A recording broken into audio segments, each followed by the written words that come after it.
Yang hanjit pakai sayyiduna nyan adalah hadis batil.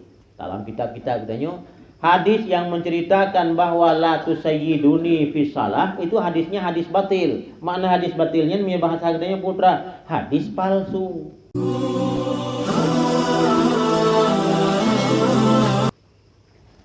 Urunsi ulun tuan yang dimuliakan Allah, tamu selawat kepada Rasulullah sallallahu alaihi wasallam sejumlah 80 ge uro Jumat, maka ngepampun dosa katanya oleh Allah Subhanahu wa taala dalam jumlah 80 hun. Sehingga bakwatanya getanya oleh kalangan sahabat para Rasulullah sallallahu alaihi wasallam, kaifa nusalli alaika?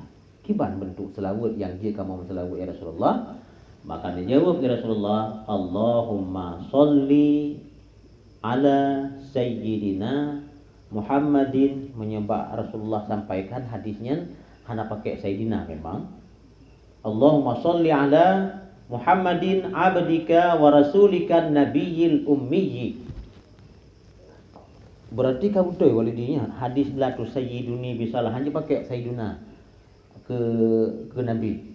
Kan yang hanjit pakai sayyiduna nyan adalah hadis batil. Dalam kitab-kitab katanya, hadis yang menceritakan bahwa la tusayyiduni fi salah itu hadisnya hadis batil. Makna hadis batilnya punya bahasa katanya putra, hadis palsu. Hadis palsu.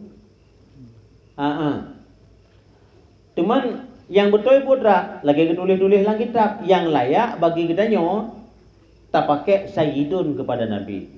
Bahkan apakah nabi pernah pakai kalimat sayyidun untuk pribadi? Nah, ana sayyidu bani Adam, long adalah merupakan sayyidun.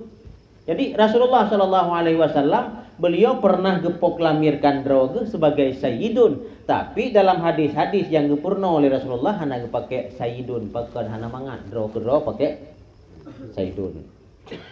Kanya kan yang persi lagi kita cerita bab modal turunnya. Kan hana laga Rasulullah bila seandainya Rasulullah gamarkan geperintah bak kita nyonya yu kau di mulutnya lupa hana lelu ka kau di mulut tuh. Men begal Rasulullah bak katanya. Man di gedanya kan kada pegah. Ana boleh Rasulullah. Dok muka buruk apa nak kau di.